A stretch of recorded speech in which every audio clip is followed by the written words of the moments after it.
जिसका संहार मां शक्ति ने किया था। महिषासुर ने ब्रह्मा जी को प्रसन्न कर उनसे वरदान प्राप्त किया कि उसे कोई भी मनुष्य, पशु या देव नहीं मार सकता। वरदान मिलते ही जब महिषासुर ने तीनों लोक में हाहाकार मचा दिया, वो अत्याचार का जीवंत प्रतिमान बन चुका था।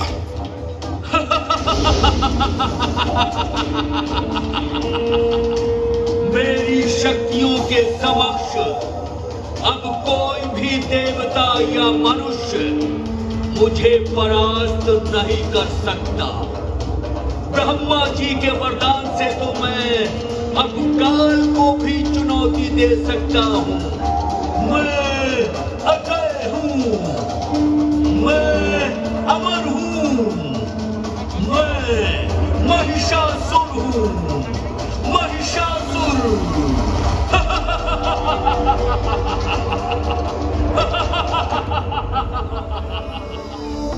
महिषासुर के आतंक को रोकने के लिए भगवान ब्रह्मा, विष्णु और महेश ने सर्वोच्च मूल ब्रह्मांडीय शक्ति महादेवी आद्य शक्ति की पूजा की, जिससे देवी शक्ति ने 10 हाथों सहित देवी दुर्गा का सुंदर रूप धारण किया।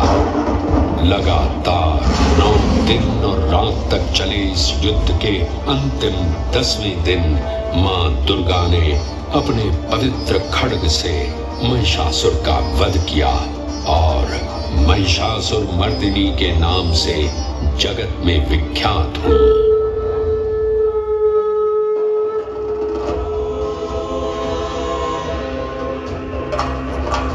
नंदिनी नंदिनु वेदनी विश्व विनोदनी नंदिनु मे गिरिवर्वृंद शिरोधिनी वासिनी विष्णु विलासिनी जिष्णुनुते भगवती है शंकरी रुक्मिणी गौरी रुक्मिणी गौरी कुटे जय जय हे महिषासुर मर्दिनी रम्यकवरदिनी शैलसुते हो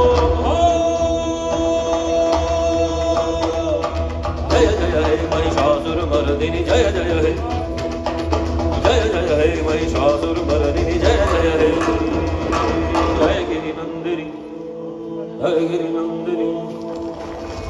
महिषासुर मर्दिनी के वात्सल्य रूप को मां अंबा माना जाता है। गब्बर पर्वत से लगभग 5 किलोमीटर दूर मां अंबा का नवनिर्मित निज मंदिर भी स्थापित है। वैसे तो ये मंदिर 1200 वर्ष पुराना है, परंतु वर्ष 1975 में इस मंदिर परिसर के पूर्ण जीर्णोद्धार का कार्य आरंभ हुआ। ये मंदिर अपनी सुंदर वास्तुकला एवं भारतीय पारंपरिक संस्कृति के लिए भी व्यापक रूप से प्रशंसित है। अद्भुत नक्काशी से परिपूर्ण इस मंदिर के 103 फीट के शीर्ष पर एक स्वर्ण कलश स्थापित है। ये स्वर्ण कलश आरासुर पहाड़ियों की खदानों से लाए हुए संगमरमर से बना है, जिसे सोने से मढ़वाया गया है। हवा में लहराता मां अंबाजी का ध्वज और उसके साथ राजसी त्रिशूल भी मंदिर के शीर्ष पर सुशोभित है। ये भारत का एकमात्र शक्तिपीठ है जहां लगभग 358 स्वर्ण कलश मंदिर की शोभा बढ़ा रहे हैं। देवी शक्ति को ब्रह्मांड के सर्वोच्च नियंत्रक के रूप में माना जाता है। श्री आरासुरी माता अंबाजी के निज मंदिर में देवी की कोई मूर्ति या चित्र नहीं है, बल्कि मंदिर की भीतरी दीवार में गोख जैसी एक गुफा है, जिसमें संगमरमर से निर्मित एक पवित्र वीषा यंत्र स्थापित है। ये भी मान्यता है कि ये वीषा यंत्र नेपाल के मूल यंत्रों और उज्जैन शक्तिपीठों से भी जुड़ा हुआ है। इस वीषा यंत्र में इतना तेज है कि इसकी पूजा यहाँ के पुजारी आज भी आंखों पर पट्टी बांधकर करते हैं। निज मंदिर के पवित्र गोख में विराजमान देवी शक्ति को एक दिन में 3 रूपों में सजाया एवं पूजा जाता है। प्रातः काल में मां अम्बे के बाल्य रूप को प्रसाद के रूप में बाल भोग के साथ पूजा जाता है। सोने के थाल में राजभोग प्रसाद के साथ यौवन रूप की पूजा की जाती है। सायंकाल में सायं भोज के साथ प्रौढ़ रूप में उन्हें पूजा जाता है। मुख्य मंदिर में स्थापित मां अम्बा की चांदी की पादुका हो या मां के गोख के ठीक सामने देवी के पवित्र सिंह की मूर्ति हो, भक्त श्रद्धा भाव से अपना शीश झुकाते हैं। श्रद्धालु मां के शेर को कंकु पूजा करके पूजते हैं। इसी निज मंदिर के सामने चाचर चौक है, जहां एक अखंड ज्योत आज भी प्रज्वलित है। पौराणिक कथा के अनुसार इस अखंड ज्योत को मां अम्बा के भक्त अखेराज ने प्रज्वलित किया था। हर युग में मां अम्बा ने अपने भक्तों का उद्धार किया है और उन भक्तों में मर्यादा पुरुषोत्तम प्रभु श्री राम का नाम भी आता है। त्रेता युग में घटित ये किंवदंती आज भी यहाँ सुनाई पड़ती है। माना जाता है कि सीता माता की खोज करते हुए भगवान श्री राम और लक्ष्मण अर्बुदा के जंगलों में आए थे। यहाँ उनकी भेंट ऋषि श्रृंगी से हुई। ऋषि श्रृंगी ने ही श्री राम को देवी शक्ति की आराधना करने के लिए प्रेरित किया। मर्यादा पुरुषोत्तम भगवान श्री राम ने जब देवी की आराधना की तो मां अम्बा ने उन्हें दर्शन दिए। हे राम, मैं तुम्हारी आराधना से प्रसन्न हूँ। बोलो, तुम्हें क्या वरदान चाहिए?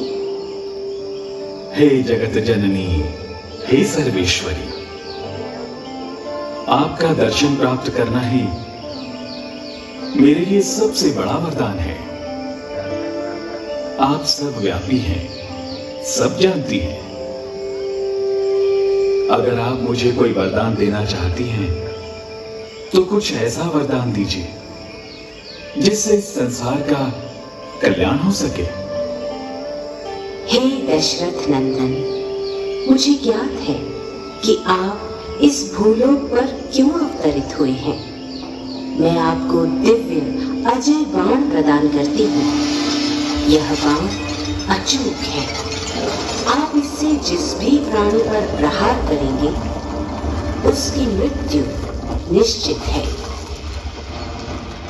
मान्यता है कि इसी अजय बाण से श्री राम ने रावण का वध किया था। श्री आरासुरी माता अम्बा जी मंदिर के ठीक पीछे समर्पित अजय माता मंदिर स्थित है। यहाँ से लगभग 8 किलोमीटर की दूरी पर कोटेश्वर महादेव का एक प्राचीन मंदिर विद्यमान है। आज भी ऐसा विश्वास है कि रामायण के रचयिता महर्षि वाल्मीकि का एक आश्रम इसी स्थान पर स्थापित था। ये पावन स्थान वैदिक कुंवारी नदी सरस्वती के उद्गम स्थल के रूप में भी जाना जाता है। आस्थाएं युगों के महासागर लांघती हुई समय की धार पर अनवरत यात्रा करती हैं। अम्बा मां के इस पावन धाम का महात्म्य भी त्रेता को लांघकर द्वापर तक चला आया। मान्यता है कि गब्बर पर्वत पर ही भगवान श्री कृष्ण का मुंडन हुआ था।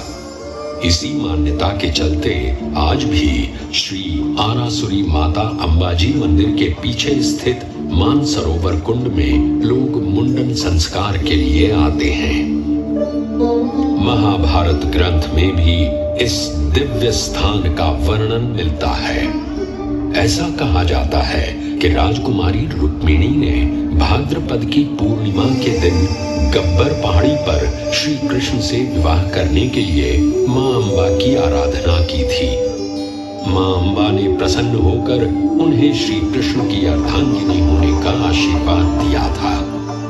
ऐसी मान्यता है कि इस प्रसंग के पश्चात ही इसी दिव्य स्थान पर पहली बार नवरात्रि पर्व गुजराती गरबा शैली में मनाया गया था।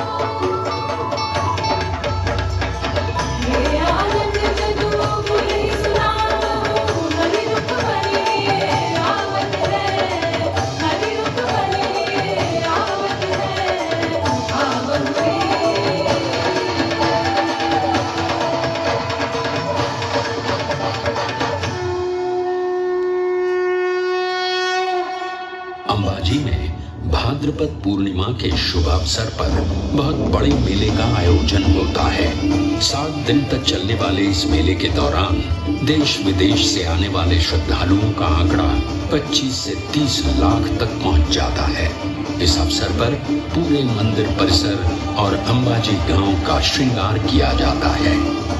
इस मेले के अलावा यहाँ लाखों श्रद्धालु कार्तिक सूद, पौष सूद पूनम, चैत्र नवरात्रि, श्रावण वद अमावस्या, आश्विन सूद नवरात्रि जैसे पावन त्योहारों पर आयोजित मेलों में भी मां अंबा के दर्शन करने आते हैं।